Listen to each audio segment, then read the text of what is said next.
Hello, and welcome to Killbot Retro Tech. Hope you're having an awesome day. That's right, this channel is not dead. Not yet, at least. I do apologize I haven't uploaded in a while for those of you that are keeping tabs on this channel, but let's just say why I haven't uploaded in a while is just a very long dramedy of unfortunate events. Some hardware wouldn't work, some hardware took literal months to fix, blah blah blah. You don't care about that, you just care about the topic of this video.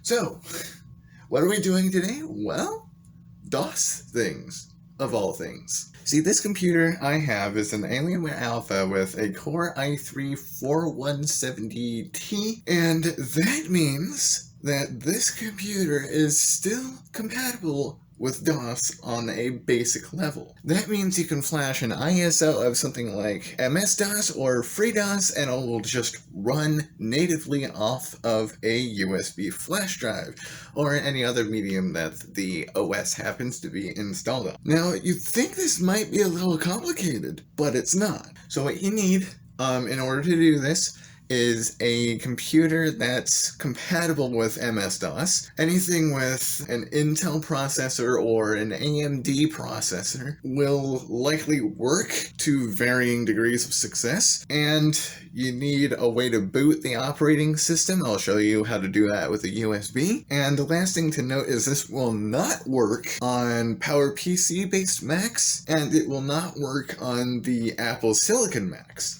Those Macs do not use x86 processors. They use processors that are sort of technically compatible, but really are not compatible with MS-DOS. So what you need is an imaging program called Rufus. What this program does is it will image any USB flash drive with really any bootable operating system if you have an image for that. So I'm going to go ahead and plug in this USB.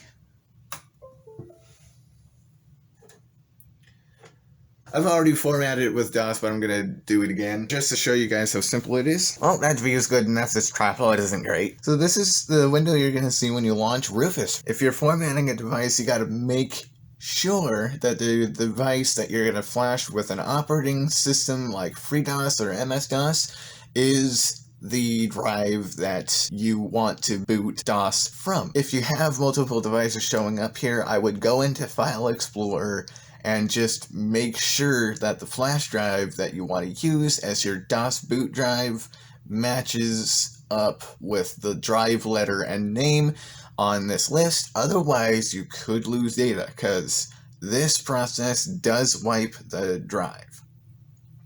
So once you make sure that the device that you want to use is the one that's selected, in my case it's the only one that shows up, you can change the volume label to whatever you want. Rufus actually has a default flash Fritos. Rufus actually has a default FreeDOS image on here. So pretty much all you have to do is stick the USB drive in, make sure that the drive that you want to flash is actually selected, and hit start.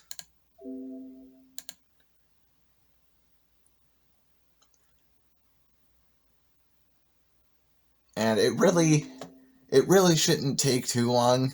So once you're done with that, that is your DOS environment basically. It's pretty much ready to go.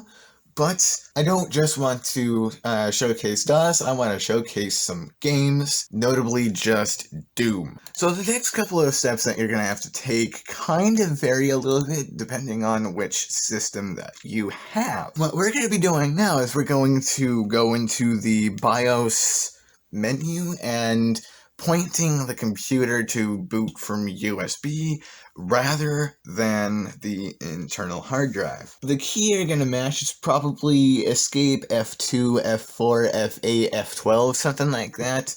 And again, it depends on what machine you have.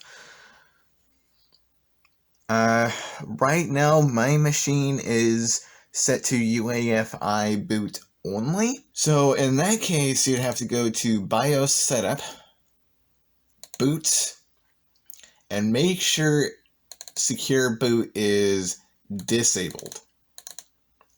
Now that sounds really scary. Oh, why would you turn off secure boot? That's gonna really, unless you're in an environment where that kind of security matters, you don't really have to worry about it. And by where that kind of security matters, that's basically just IT stuff. If you're at home, you don't really have to worry about secure boot being turned off.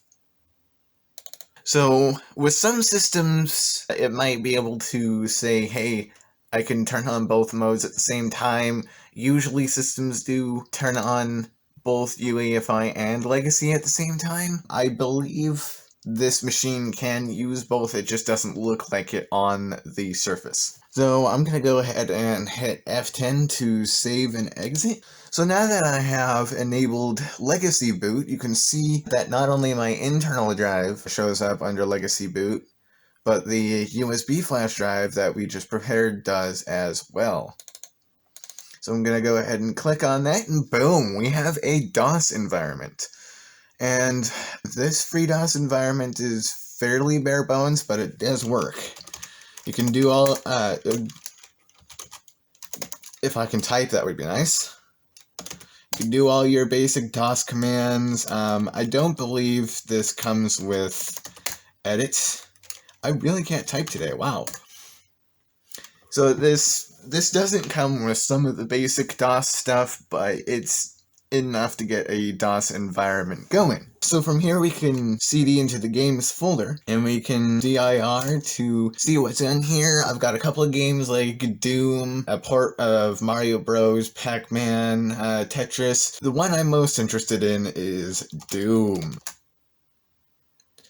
So as you can see, on this Alienware Alpha, Doom actually works. So Doom actually works on this machine, which is frankly really cool. Math doesn't work. Probably because this is vanilla Doom and not one of the different kinds of Doom like chocolate Doom. But yeah, this version of Doom really does work straight on the bare metal of this machine. All you need is a DOS environment. Unfortunately, in a setup like this, you'll have no sound whatsoever. I don't even have a PC speaker installed, so that's not going to work either.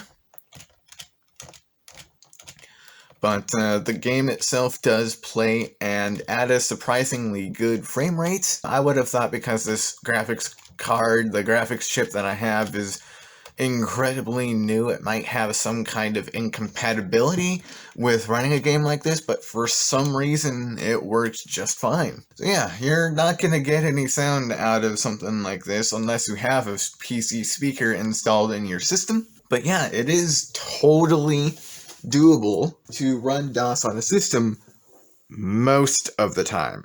So this laptop is my HP 15 laptop that I featured in a video of mine that got fairly popular. Thank you guys so much for that. That is awesome. I actually plan on revisiting a review of this laptop because I feel like I didn't do a great job reviewing this laptop. But yeah, that's one of my future plans that will happen at some point, hopefully. Okay, now we're down here, and my camera's having a hard time focusing because reasons. This laptop has an AMD Ryzen 3500U, therefore it uses an APU, and this system is a perfect example of when trying to do DOS things on a modern machine does fail. At least I would show you what could go wrong with this kind of stuff, but for whatever reason my laptop is not wanting to cooperate. I'll save you the troubleshooting process, but my laptop wasn't seeing that USB. Well, that is news to me. This computer isn't even seeing that flash drive, even though I literally just booted off of it with my Alienware Alpha.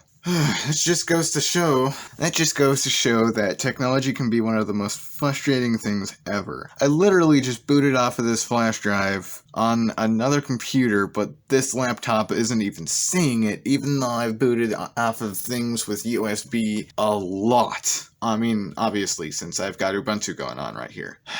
Anyways, thank you for tuning into this video. Please leave a like if you enjoyed the video. Please subscribe if you want to see more. I will see you guys in the next video. Have a good one.